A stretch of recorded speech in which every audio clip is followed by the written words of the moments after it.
ലൂക്കായുടെ വിശുദ്ധ സുവിശേഷത്തിൽ നിന്നുള്ള വായന. കർത്താവേ, അങ്ങേക്ക് മഹത്വം.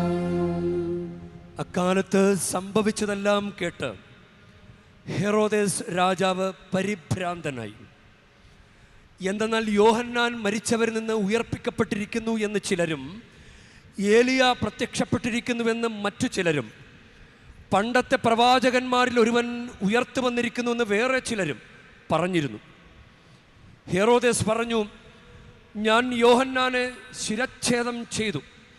പിന്നെ ആരെക്കുറിച്ചാണ് ഞാൻ ഇക്കാര്യങ്ങൾ കേൾക്കുന്നത്? അവൻ ആരാണ്? അവനെ കാണാൻ ഹെറോദേസ് ആഗ്രഹിച്ചു. കർത്താവിൻ്റെ സുവിശേഷം. ക്രിസ്തുവേ, അങ്ങേക്ക് സ്തുതി.